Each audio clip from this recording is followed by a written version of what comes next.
HBO might have just made the biggest mistake in their company's history. You two just made the biggest mistake of your lousy career. I just recently finished the 2 jam-packed seasons of HBO's Winning Time: The Lakers Dynasty, with the knowledge that the show was announced as cancelled after the 2nd season premiered. I don't know why I do these things to myself. But as a lifelong basketball fanatic, specifically of the NBA, I went into the series with a judgmental, purist mind and was honestly waiting to agree with the critics, but I was also pretty excited just due to my love of the sport. From the opening scene of the first episode to the portrayal of the first battle of the best sports rivalry ever in the season 2 finale, everything top to bottom with this show was perfect. Make sure to like and subscribe, and let's go over why I think this show is so good, why you should watch it and help push HBO to pick it back up, and then some possible routes the creators could take if they can't continue this thrilling depiction of 1980s NBA.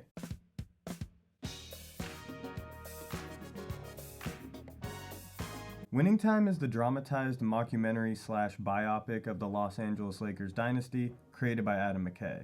And if that name sounds familiar, you might recognize him as the director of classics like Talladega Nights and Anchorman, and then recent films like The Big Short and Don't Look Up. But when a movie director, and a very accomplished one at that, switches mediums to network television or streaming series, it usually works one of 2 ways. They try and make each episode a full-length movie and it can become a little too dragged out, or you get the absolute most out of each 50-minute episode, perfectly setting you up for the next. Because McKay was able to transfer over his directing talents, you get the classic not too raunchy but not too clean comedy, along with these incredible cinematic shots and acting performances that honestly rival some blockbuster films out right now. But first I want to address what I'm sure you and most people thought before going into this show. What if I don't know anything about basketball or the NBA in general? Well, that's why I want to give Adam McKay his flowers. They add in some extra information and explain some of the more important storylines for the average viewer, but they don't hold your hand throughout the series. Yes, there is some NBA knowledge that would probably be more helpful and maybe add a new perspective to some situations, but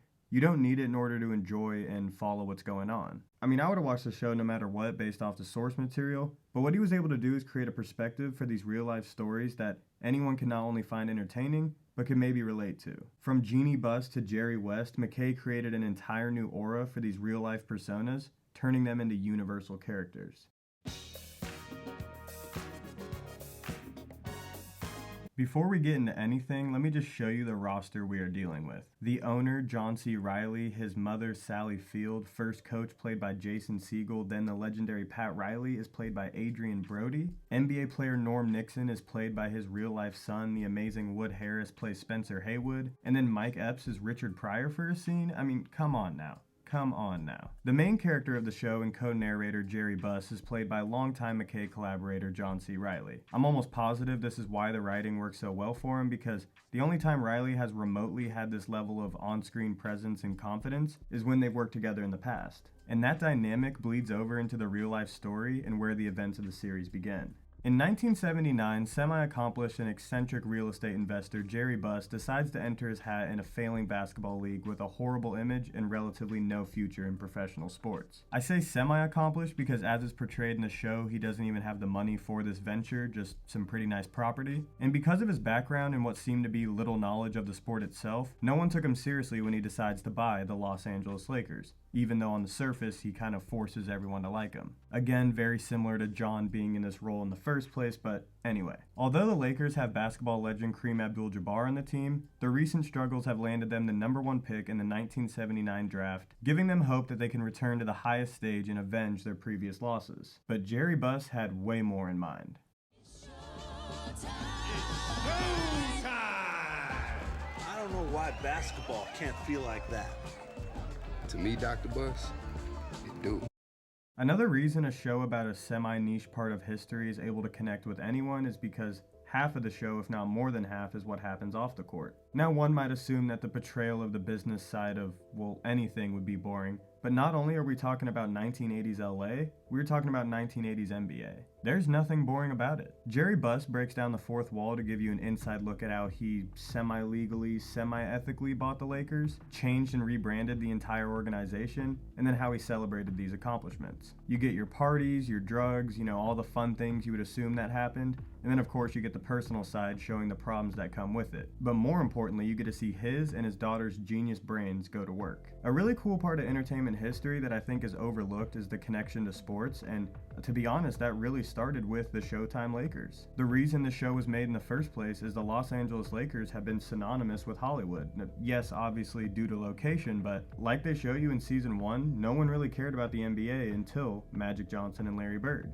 Even though some of it's dramatized, they choose the perfect times to show exactly what happened because it is to some degree unbelievable. But because we are familiar enough with the story, what seems to be an exaggeration looks more like real life. We see this mainly with how Magic is treated by the organization in the league. I mean, we've always known him to be this happy-go-lucky, perfect for the press figure, when in reality he and his image were constantly manipulated by people trying to make money off of him. So it could be because of the writer's strike, or it could just be the mixed ratings in general, but either way, the creators had to wrap up the show mid-season, forcing them to try and tell the story in just a couple of episodes. This resulted in the last 2 minutes of the season 2 finale being a slideshow with facts of what happened the rest of the decade, and then the last scene we see is Larry Bird and the Celtics celebrating their win against the Lakers. As you could imagine, this pissed off the majority of fans. Since I knew people hated the ending going in, I kinda expected the whole episode to be bad, but if you cut off the last 2 minutes, it's an amazing season finale that perfectly sets up what would have been their best season in season 3. They don't really need to do anything to jump back in if the show somehow gets picked up by someone else. I mean, the facts of what happened between 1984 and 1994 are still the same either way, and that decade is equally, if not more, exciting than the first couple of seasons in the show. Pat Riley becoming the head coach and being played by Adrian Brody as his real-life counterpart was making his whole legacy during this era, like becoming the legend that we know. And Brody already did so well in the first 2, but now we get possibly 2, but at least 1 whole season of that. I mean, that's enough right there. God, this is actually making me sick. We are missing out on 1 to 2 full seasons of Adrian Brody playing Pat Riley, one of the most accomplished front office coaches in NBA history. And they were just scratching the surface with the best rivalry of all time in Magic and Bird. They even had plans to go all the way up to Shaq and Kobe. I mean, that's at least 3 more jam-packed seasons right there. But if the show just disappears into oblivion, I don't think McKay and the creators have to give up on the dream itself. Yes, this was probably the best sports team they could have chosen for this style of storytelling, but using this disguise of this is all dramatized allows them to exaggerate any riveting sports story in history. So what if they did a season-by-season winning time anthology series where they did exactly what they did with this show, but with different teams? Yes, don't worry, I have a list.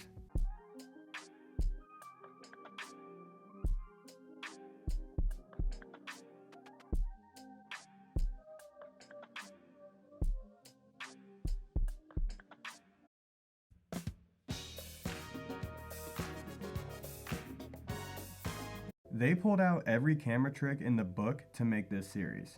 I don't know if it was them just being experimental. To be honest, I'm not even sure if I'm qualified to speak on this because I know a lot of these decisions were made to push the narrative and create a certain tone, I think. But they add so much to the scenes, like players talking to other players through a TV or newspaper, which brings you inside the mind of the characters and makes you see the fantasies that they create in their mind. I mean, they make you really feel that stress and pressure.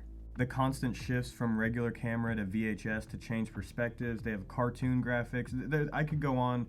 There are so many more. I could go on for honestly 20 minutes. But when it comes to the cinematography of the show, whenever they aren't flexing their creativity, they are shooting some of the best shots in TV right now. You get everything from these Renaissance painting level stills, yes, I'm serious, to more simple but powerful shots like in the Spencer Haywood whistle scene, which has one of the best monologues I've heard in the past like 3 or 4 years. Each origin story is given more than enough writing time and development that they could be their own movie, and pretty good ones at that. But the cinematic feel to each shot, monologue, and honestly every scene is what makes an 8-episode season feel more like a full-length feature film. And lastly, the most impressive part of the show is how they portray basketball and the players. First, the casting is absolutely uncanny. Well, don't look at Dr. J, but Magic, Bird, and Kareem specifically, how did they not only get actors good enough to play these roles without being too cheesy, and look as close as possible to the real deal? And if all that wasn't enough, the actual gameplay itself, coming from an avid basketball watcher, it's above passable.